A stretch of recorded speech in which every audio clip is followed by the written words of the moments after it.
कोई फ़र्क पड़ता है जिम्मेदारियों का या और हाँ, बहुत ज़्यादा जिम्मेदारियों का फ़र्क पड़ता है। और पहले बिल्कुल आप अपनी मर्जी की ज़िंदगी गुजार रहे होते हो, आपको कुछ नहीं पता होता कि भाई जैसे अभी रमज़ान गुजरा और रमज़ान के अंदर पहला जो रमज़ान था शादी के बाद फ़ौरन वाला, उसमें तो मैं काम नहीं कर रही थी तो थोड़ी आसानी थी, ठीक है। लेकिन उसके बाद इस दफ़ा रमज़ान में बिकॉज मेरा शूट भी चल रहा था तो बहुत बुरा हाल हुआ। एंड उस टाइम पे आपको अंदाजा रहता है कि पहले की जिंदगी कितनी आजाद होती है ना। हालांकि अमूमन ये सोचती हैं बच्चियां भी, और मैं हर आदमी सोचता है कि शादी के बाद बहुत फन होगा, घूमे फिरेंगे, सब कुछ होता भी है, जिंदगी में रंग ऐड होंगे, मगर मैं समझ जिम्मेदारियां ज्यादा हो जाती हैं। ससुराल की जो एक्सपेक्टेशंस है वो भी बढ़ती हैं, वो भी बोझ होता है। ससुराल वाले एक्चुअली मेरे यहाँ होते ही नहीं है, सब बाहर होते हैं तो जान छुट्टी ना जो थे वो तो हेल्प भी हो जाती है, ऐसा नहीं है कि सपोर्ट भी होती है कि आप काम कर रहे हैं तो एटलीस्ट आपको ये पता पीछे घर मैनेज हो गया होगा। अगर आप मगर एक जिम्मेदारी भी तो होती है, जैसे ईद पे अपने लाजमी भी हर रिश्तेदार को मिलना है, रिसीव करना है। वो तो मैं वैसे भी सबको मिलती हूँ। अच्छा, वैसे भी आप? हाँ, वो मुझे है, हम अपने घर पे भी जितने भी इवेंट्स होते हैं मुझे अच्छा लगता है कि सब आपस में मिलकर बैठे। खर्चा भी करती हैं कोई? आप पैसे पर ही आ जाते हैं हर बार। फितराना लेना चाहते हैं, क्या लेना चाहते हैं? फितराना तो गुजर गया ना, रमजान तो निकल गया। वही कहने वाली थी, वो मैंने दे दिया। बकरीद पे आइएगा अब गोश्त लेने के लिए। नहीं ये ओजरी वोजरी खाल वाल इतने महंगे कपड़े पा लेने थे और ओजरी नहीं भूली हो ना। देखो मैंने आपके मुताबिक बताया ना, अब आपको गोश्त की आदत नहीं है, खाओगे मैदा वैदा खराब होएगा। यही ओजरी वोजरी फेफड़े वेफड़े खा के गुजारा करो। लेकिन आप तीनों इनके खवातीन और इन्हीं के सिर्फ खवातीन, मतलब मर्द भी समझते हैं ओजड़ी अगर अच्छी बनी हो तो बड़े मजे की होती है। मैं कभी नहीं खाई। साफ सुथरी बनी हो। मेथी पाक है। आपको नहीं पसंद? मैंने कभी खाई नहीं। कभी खाई नहीं। निम्रा? मैंने नहीं खाई। मैंने नहीं खाई। नहीं मैं मिक्स कर रही थी, वो जो ईद पे बनता है ना, जब लंबा कलेजी होती है। हाँ, कलेजी पिपरा, वो जिड्डा सोच के कहना इन्हें साफ भी की थी।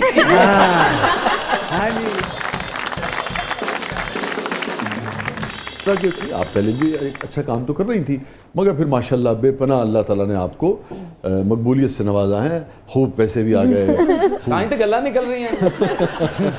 आती हूँ वापस, शोहरत भी जनाब आ गई। तो अब उसके बाद ही आपकी पहली ईद है, क्या फ़र्क? बहुत फ़र्क है, लोगों के रवैयों में बहुत फ़र्क है। जो पहले हमारे पहले भी ऐसी खुश हो गए आप तो सब पहले भी बहुत अपने थे। कुछ होते हैं ऐसे लोग, आप बेहतर सीरियस ना होना। नहीं सीरियस नहीं हूँ मैं, खुश हूँ अब तो। नहीं, लेकिन ये वाकई बड़ा सीरियस है बात। बाकायदा मुझे बताओ निम्रा कि क्या फ़र्क आया? जो सबसे मेन आया वो रवैयों में आया। आपको ना, मुझे नहीं पता, मैंने पहले सुना था ये बात कि जैसे ही आप पैसा आपको इज्जत दिलाता है, शोहरत आपको इज्जत दिलाती है, शोहरत आपको, मैं नहीं, ऐसा कैसे हो सकता है? ऐसा थोड़ी होता है, सच में होता है। आपके जो कुछ रिश्ते, कुछ दोस्त, कुछ ऐसे ताल्लुकात बहुत से ऐसे होते हैं जो सिर्फ टिके ही इन चीज़ों पे होते हैं। जैसे ही आपका वो वक्त बदलता है, लोग आके आपके साथ खड़े हो जाते हैं और उससे पहले होते हैं यार ठीक है, अच्छा ओके कर लेंगे। मतलब मैंने तो सब बदल देखा। अब तो मैं घर पे सुकून से बैठ के अल्लाह का शुक्र अदा करती हूँ। मैं कहती हूँ कि अल्लाह जो दे दिया है ना, इससे ज़्यादा मैंने ना सोचा तो बहुत कुछ होता, लेकिन जो अभी मिल गया है ना, वो बहुत मेरी एक्सपेक्टेशन से बहुत ज़्यादा है। माशाल्लाह। तो मैं बहुत खुश। अब जैसे सभी बहुत खुश हैं, वायरल हुए गाने, उसके बाद से तकरीबन कितने मिलियन जो हैं वो हिट्स हो गए होंगे उसके ऊपर? सर अभी जो मेरा पहला गाना जो गया था हिट पे, वो 15 मिलियन से ऊपर क्रॉस कर चुका है। वेरी गुड माशाल्लाह। उसके बाद ही तो उन्होंने चिंची ली है। सर ये लोग उन लोगों में से हैं कि इनका 1 अरब रुपए का बॉन्ड भी निकल आए ना, तो ये जाके चिंची ही लें। पूरी बिल्डिंग भी बना लेंगे ना, भाई चौकीदारी ही करें। नहीं बचपन की ख्वाहिशें आप तो वही पूरी करोगे ना। अल्लाह ने पैसा दे दिया, लेकिन नहीं, अल्लाह ने पैसा दिया है तो बंदा उड़ने वाली चिंची भी ले सकता है। लेकिन लेगा चिंची। सही बात है। नाज़रीन स्टे विद अस मिलते हैं चिंची के बाद। छोटे से वक्फे के बाद वापस आते हैं। हमारे साथ मौजूद है निम्रा मेहरा, हमारे साथ मौजूद है मरियम नूर, और आप सबको बहुत बहुत ईद मुबारक। कहीं नहीं जाइएगा, आप देख रहे हैं ज़बरदस्त।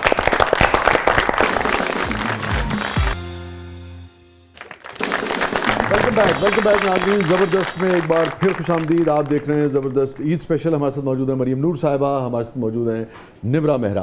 अच्छा भाई, आप दोनों ये बताइए, जैसे मेरा एक दोस्त है, वो बताता है, कहने लगा अभी मैं वो जब बचपन में बड़ा नाकाम सा बेचारा वो था, पहली मरतबा जब को कामयाबी मिली तो उसके पता नहीं खालू ने कि मामू ने कोई ऐसी बात कर दी, उसकी वालदा को बड़ी बुरी लगी ना, और जब कामयाब हुआ तो सबसे पहले उन्हीं मामू और खालू का फ़ोन आया ना।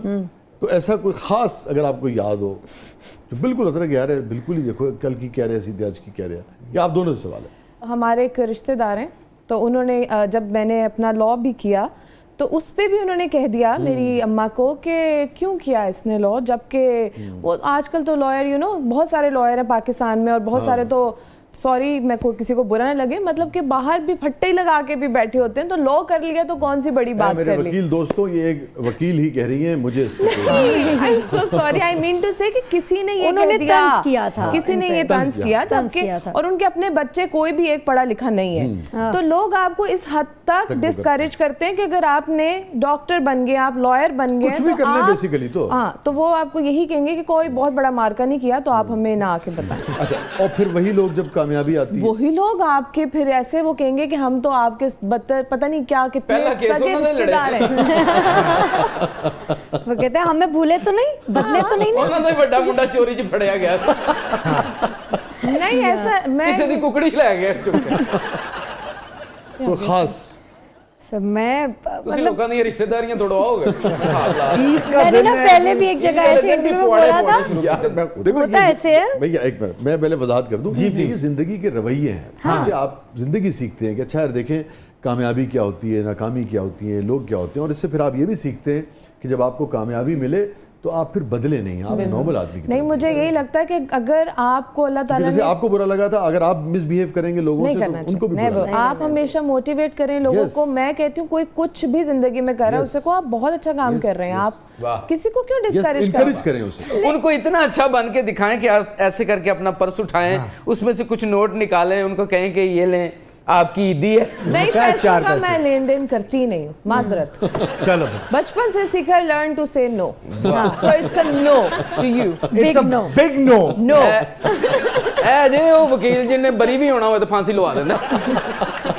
भाई क्या मतलब, आप वकील के पास आए और ऊपर से कह रहे हैं कि वही आपको पैसे दे, तो फांसी लगवाएगा ना आपको। जान बताओ तुम क्या रहे हो और कितनी मतलब आपके बोलने से मुझे पता चला कि आप अभी जिंदा।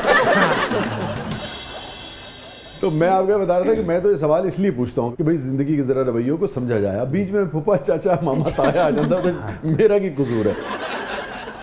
तो निम्रा, क्या फर्क, कोई खास बात जो याद हो?